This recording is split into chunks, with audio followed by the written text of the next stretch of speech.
Olá, estamos começando o Saúde em Foco aqui pela TV Câmara. Que bom ter você aqui com a gente.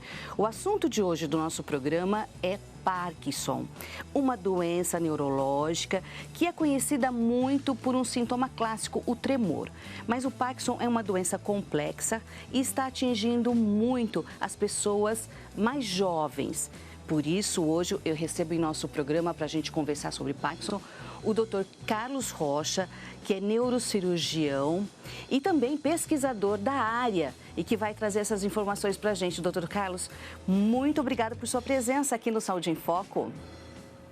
Obrigado pelo convite, agradeço o convite à TV Câmara, é um prazer estar com vocês hoje.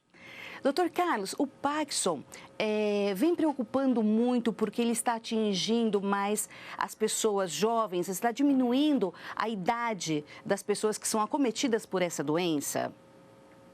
Na verdade, é uma situação assim, estima-se pela Organização Mundial de Saúde que cerca de 200 mil pessoas no país sofram de mal de Parkinson. E como é uma doença neurodegenerativa, ela piora com o envelhecimento. Então, cerca de 80% dos casos vão ser acima dos 60 anos. Estimativas até que a população acima de 80 anos, 6% pode ter doença de Parkinson. Mas o que a gente tem visto cada vez mais na mídia e também nos consultórios, pacientes jovens, abaixo de 60 anos, com a doença de Parkinson. Isso tem chamado a atenção. A gente não tem nenhum dado científico mostrando que a prevalência está realmente aumentando. A gente sabe que 20% da população é abaixo de 60 anos. Nós temos visto pacientes na faixa dos 30, 40 anos sendo diagnosticados com a doença. Então, é importante, acredito eu, dar uma explicação para a comunidade sobre a doença, para saber como lidar, como fazer o diagnóstico e procurar uma ajuda para ter uma qualidade de vida melhor, né, ter um tratamento adequado. Sim. Doutor, os sintomas, eles começam a aparecer muito antes da doença realmente ser diagnosticada ou não? É pontual? Aparece sintoma, já dá para identificar? Do ponto de vista de pesquisas clínicas, a gente sabe que alguns sintomas podem estar associados antes até de você desenvolver os sintomas motores tradicionais clássicos, que são o tremor de repouso, a rigidez, né? E a lentidão de movimentos, que a gente chama no termo médico bradicinesia ou oligocinesia. Então, você pode ter a constipação intestinal como um sintoma não motor que antecede o surgimento do Parkinson. Você pode ter uma perda de cheiro, você pode ter uma alteração da letra ficando menor, chama de micrografia.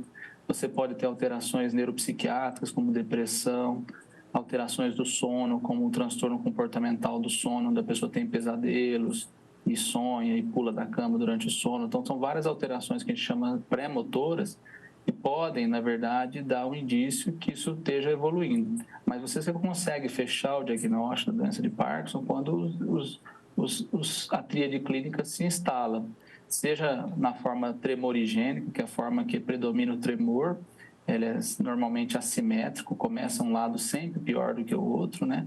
Ou a forma rígido-acinética, onde a rigidez e a lentidão de movimentos é predominante. Então, às vezes, as pessoas estão mais acostumadas a associar o Parkinson somente a tremor.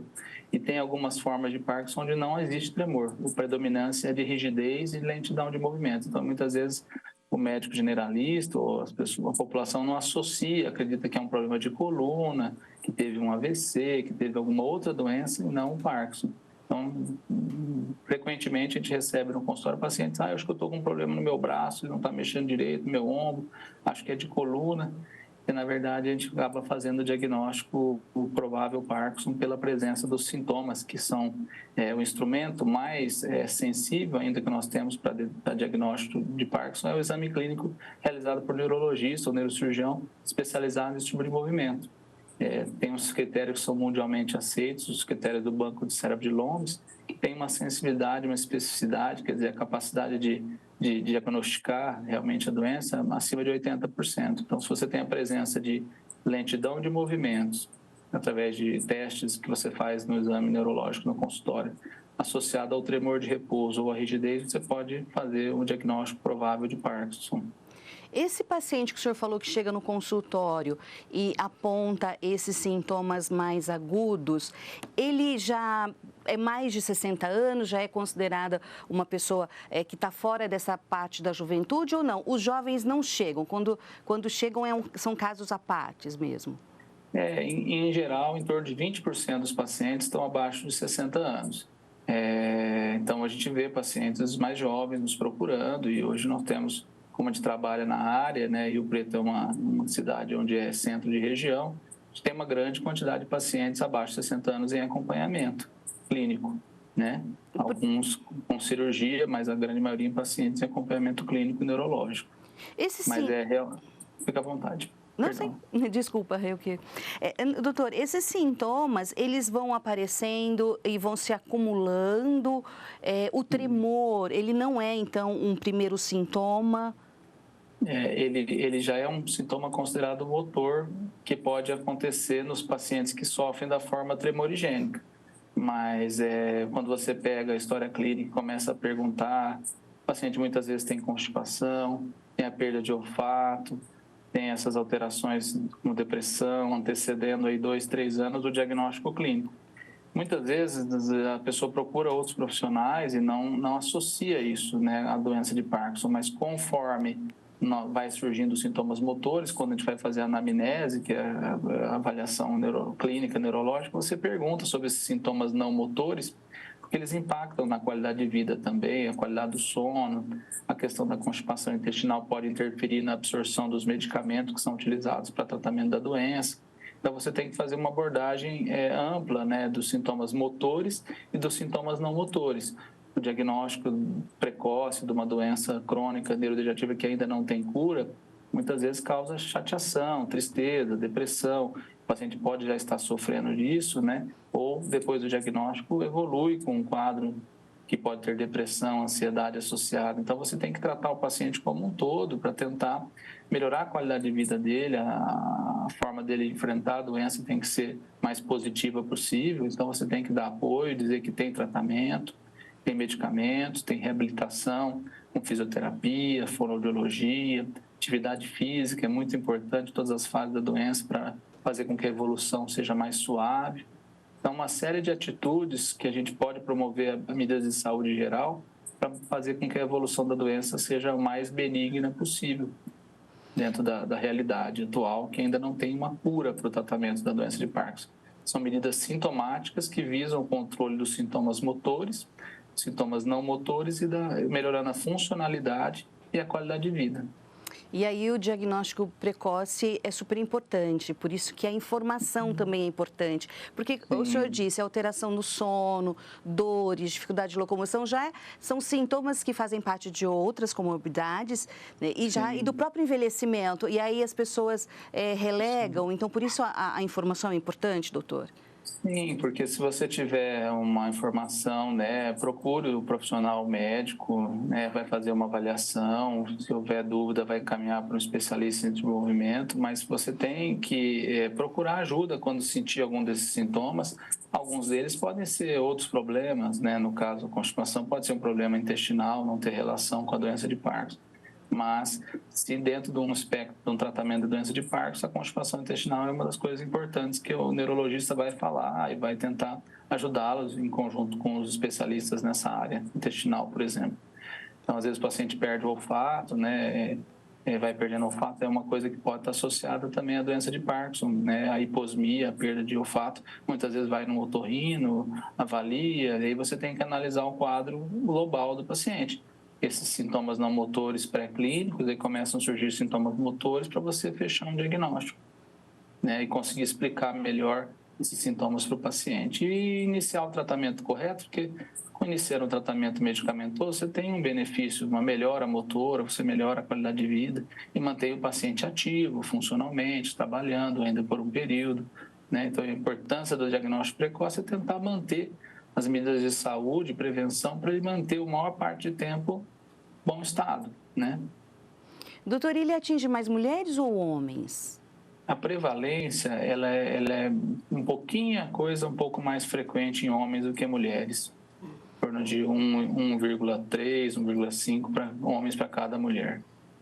A ciência não sabe por que em pessoas mais jovens está tendo mais esse registro, né? Ainda não sabemos. Nós sabemos que o Parkinson, ele envolve menos de 5 a 10% dos casos são puramente genéticos. Assim, você tem na família, pais, avós, todo mundo tem Parkinson na família, você tem aí Parkinson genético, esses normalmente começam bem jovens e tem uma evolução bem complexa. A maioria dos casos são ditos esporádicos, que é o Parkinson idiopático. Idiopático é um termo da medicina onde você não tem uma explicação clara, mas sabidamente tem mecanismos genéticos da pessoa e também exposição a determinadas substâncias que estão no ambiente. É sabida a associação com agrotóxicos, metais pesados, então, assim, dentro das medidas de saúde geral para prevenção de doenças neurodegenerativas, evitar, né, alimentos com agrotóxicos, evitar a exposição a metais pesados e agrotóxicos, usar os EPIs, né, quem trabalha em lavouras, essas coisas assim. Então, isso são fatores que estão associados ao surgimento da doença de Parkinson, mas não existe um fator único, exclusivo, e a grande maioria dos pacientes, cerca de 90%, é chamado Parkinson idiopático, quer dizer, não tem uma explicação única causada a esse ambiente e a pessoa tem uma genética que tem a predisposição de desenvolver se exposta a determinadas situações como essa que nós falamos. Não necessariamente a pessoa tem uma intoxicação, às vezes na alimentação normal mesmo, pequenas quantidades ali que pode estar presente na água, no ambiente, que a pessoa tem a suscetibilidade e começa a desenvolver. Sim. Como que o Parkinson, o que ele faz com o nosso cérebro, doutor? O que acontece? Do ponto de vista da questão neurológica, assim, patológica, existem células que vão morrendo, existem os corpos de Levy, vão fazendo aglutinações de proteínas nas células e elas vão morrendo os neurônios. E no Parkinson é característica a região da substância negra do mesencéfalo, que é uma região profunda, atrás dos olhos, lá no tronco do cérebro, na parte superior, onde ali produz a dopamina, que é um neurotransmissor que, dentre outras funções, ela é responsável pelo controle dos movimentos. E a degeneração dessa região da substância negra do cérebro é que causa a falta da dopamina, que é responsável por grande parte do desajuste da circuitaria neuronal, dos circuitos neurológicos responsáveis pelo controle do movimento. Daí surge o tremor, surge a rigidez e surge a lentidão de movimentos. E por esse motivo, a base do tratamento é medicamentoso na tentativa de repor essa dopamina. A levodopa, que é a substância que foi descoberta em 1967 e ainda hoje é o tratamento mais eficaz para a doença de Parkinson, ela é a levodopa, que é um precursor da dopamina. Então, a pessoa tem que ingerir através de tomadas no início da doença menos vezes ao dia. Com o evoluir da doença, com a degeneração aumenta a necessidade de aumentar, fracionar essas doses para ter uma reposição de dopamina e conseguir manter a maior parte do tempo no estado de bom funcionamento motor. Quer dizer, continuar dando essa independência ao paciente. Doutor, só voltando um pouquinho nos sintomas, inclusive um dos sintomas é dermatite. Alguns pacientes podem ter dermatite seborreica, né? Alterações de oleosidade da pele, distúrbios esfincterianos, como incontinência, urgência miccional. Então, tem uma tríade, uma constelação de sintomas muito grandes não motores. Então, você muitas vezes tem pacientes com dermatite seborreica, tem uma associação também com o desenvolvimento de Parkinson. Então, não é que tenha dermatite seborreica porque vai ter Parkinson, mas esses sintomas são mais prevalentes na população parkinsoniana. Então, é importante saber, a comunidade, que não só os sintomas motores clássicos, tremor, que associa ao Parkinson, existem sintomas não motores que interferem também bastante na qualidade de vida e merecem ser identificados, que muitas vezes são relegados, né, a um segundo plano, mas para o paciente eles têm uma importância muito grande na questão da qualidade de vida. Então, é importante a gente levantar essa luz aos sintomas não motores. A depressão é um sintoma não motor muito prevalente. Cerca de 50% das pessoas que diagnosticam o Parkinson naquele momento estão com depressão. E é uma depressão também relacionada à alteração da dopamina, que além das funções motoras, também tem uma função nos aspectos emocionais. Então, tem aquela apatia, tem várias sintomatologias que podem estar associadas aí à doença, que muitas vezes são menos faladas nas consultas e acaba deixando de ajudar o paciente, porque não associa, olha, meu sono não está legal, meu intestino não está legal, isso tudo pode ser pela doença. Então, é importante fazer essa associação. para chegar ao diagnóstico, né, doutor? Sim, sim. Com relação, quer dizer, o tratamento com medicamentoso segue ao longo da vida, é possível fazer cirurgia? Quais são os casos que são indicativos de cirurgia? Essa é a minha área de especialização maior, sou neurocirurgião funcional e eu gosto muito de falar desse tema. A cirurgia, ela é oferecida, cerca de 5 a 10% dos pacientes vão ser beneficiados pela cirurgia. Então, o que acontece? Com o passar do tempo, o uso desses medicamentos, ele promove uma melhora motora, mas em alguns pacientes pode haver movimentos involuntários induzidos, isso normalmente depois de 7 a 10 anos de tratamento. Você pode ter movimentos involuntários induzidos pelo tratamento ou flutuações do efeito do remédio. Tem momentos que a pessoa está bem, em alguns momentos tem travamentos, enfim, tem dificuldade de se levantar da cadeira, de realizar tarefas. A gente chama de off, né? On é quando a pessoa está bem, está ligado, e o off, desligado. Então, você tem alguns fenômenos de congelamento, trava a marcha. Então, você tem vários sintomas que, se forem responsíveis ainda à levodopa, é claro, você faz uma avaliação clínica, neurológica, o neurologista normalmente nos encaminha, já considerando ele refratário ao ajuste dos remédios, que grande parte desses sintomas você tem ainda alternativas de associação de vários remédios, e você pode ir manejando clinicamente até certo ponto. No momento que o neurologista assistente julga que os remédios chegaram numa quantidade já alta e você não tem muitas alternativas de ajuste de remédio, e essas flutuações estão interferindo muito com a qualidade de vida do paciente, aí ele nos referencia a cirurgia. Para o protocolo, a gente faz uma ressonância magnética para analisar a estrutura cerebral, se tem uma atrofia importante. A gente pede um apoio de uma neuropsicóloga para fazer como fosse um psicotécnico para avaliar as funções cognitivas, porque depois de 10 anos, muitos pacientes, cerca de 1/3, já vão ter alterações cognitivas. Alguns deles vão caminhar para um quadro como se fosse uma demência associada ao Parkinson, que seria uma contraindicação à cirurgia se o paciente já estiver demente, por exemplo. Então, você faz uma avaliação clínica, uma avaliação de imagem com ressonância magnética, uma avaliação neuropsicológica, e a resposta à levodopa tem que ainda ser importante. O paciente sem remédio por 12 horas, te dá a medicação, o paciente melhora, a gente quantifica nas escalas, e se ele preencher todos esses critérios, ele pode ser submetido a uma cirurgia. É uma cirurgia que a gente faz já em Rio Preto desde 2010, já existe no mundo há cerca de 30 anos, essa era moderna da estimulação cerebral profunda, que a gente chama, do inglês é o termo DBS, é Deep Brain Stimulation, estimulação cerebral profunda. Consiste, numa forma assim popular, como se fosse um marca-passo cerebral. Você introduz pequenos eletrodos no cérebro através de uma cirurgia estereotáxica, que é guiada por imagem, um arco para ter precisão milimétrica. Você implanta na profundidade do cérebro eletrodos, e através de um estímulo elétrico que é promovido por uma bateria que fica no tórax, você consegue modular esses circuitos neurológicos e ajudar nesses sintomas motores que o remédio já não está conseguindo. Em média, esses são dados que eu consegui na minha tese, com 40 pacientes, a gente reduz em torno de 50% da medicação no primeiro ano. É importante dizer que a cirurgia não é curativa, ela tem alguns riscos, como infecções e rejeições, só que são abaixo de 1%, 2%. Porém, ela promove uma melhora motora e qualidade de vida quando os remédios já estão no ponto onde você não consegue manejar mais só com medicação. Não sei se ficou claro, Sim. Mas são vários fatores aí que influenciam. É importante o paciente discutir com o neurologista assistente dele, se ele está no momento onde está com remédios em carga alta e mesmo assim tendo muitas flutuações do efeito, né, e não está conseguindo ter um ajuste adequado, tendo um prejuízo da qualidade de vida, referenciar para uma avaliação de uma equipe especializada, né, em cirurgia. Normalmente nos grandes centros tem pessoas capacitadas, centros universitários, são os lugares no Brasil onde fazem a cirurgia, né? E aí, referenciando, o pessoal vai fazer, a equipe vai fazer essas avaliações, como eu disse, com imagem, com neuropsicológico, com teste levodopa.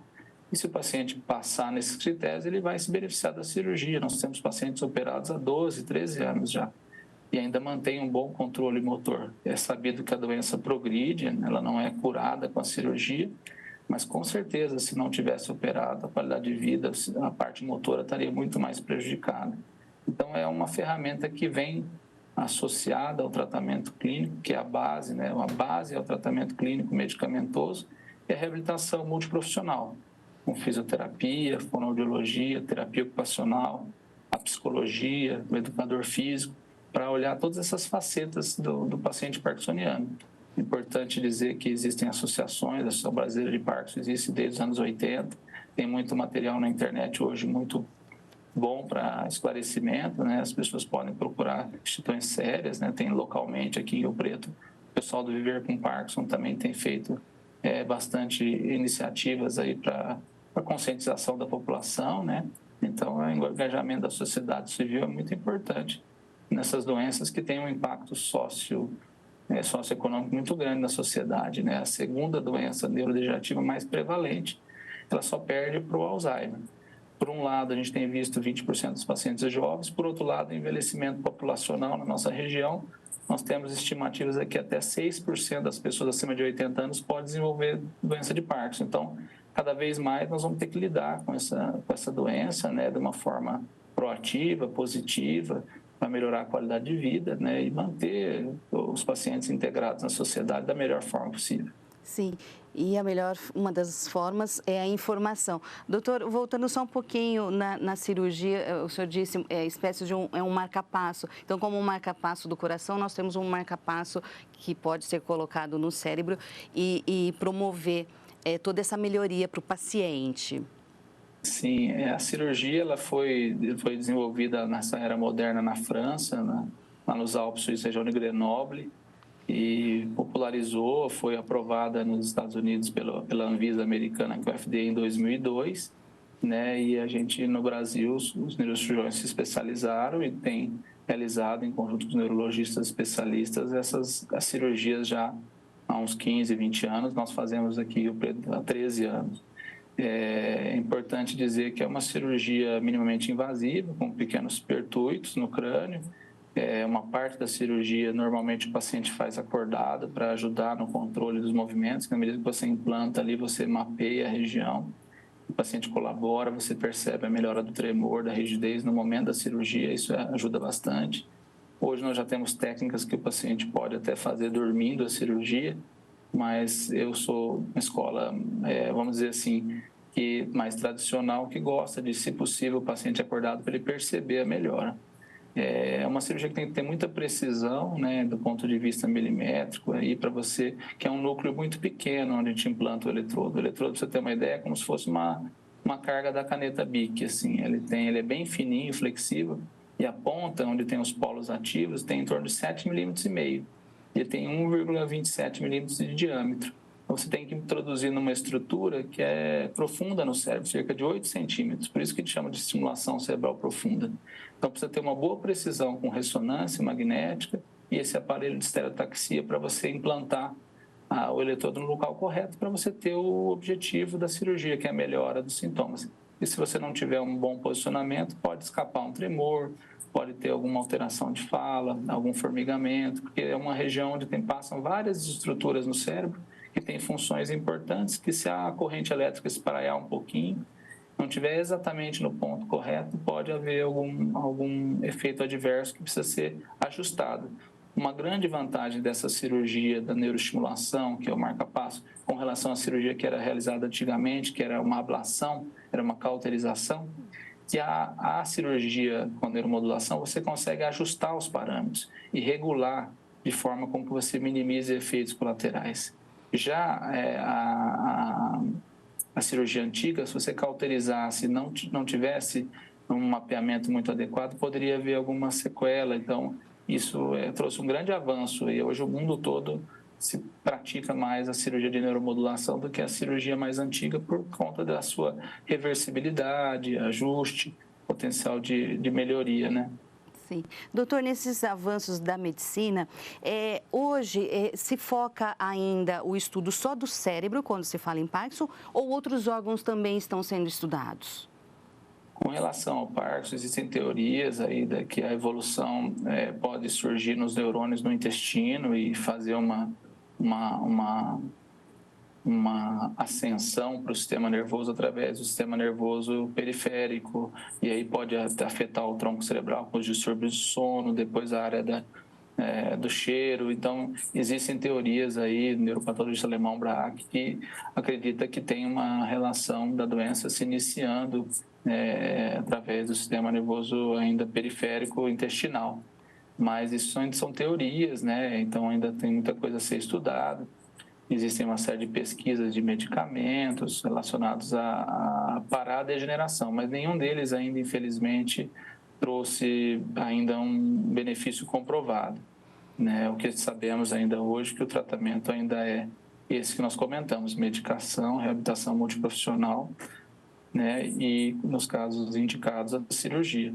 Ainda não temos cura da doença, infelizmente. Quando descobrirmos alguma coisa que pare a neurodegeneração, aí vamos ter uma grande evolução aí, porque as doenças não vão evoluir, vão estacionar, né?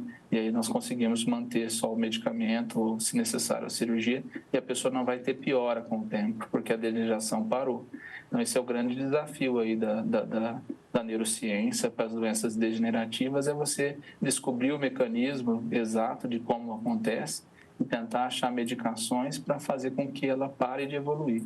Infelizmente, ainda não surgiu nada eficaz, mas essa é uma linha de pesquisa que muitos pesquisadores no mundo todo têm buscado, né?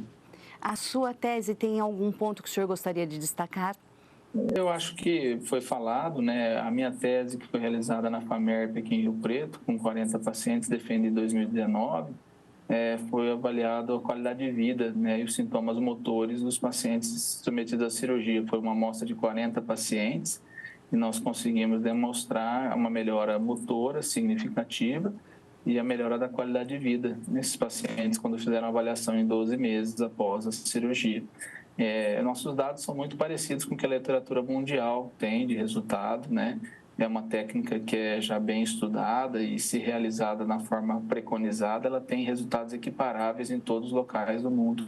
Então, a gente consegue fazer a mesma cirurgia que é feita hoje na Europa, nos Estados Unidos, no interior de São Paulo.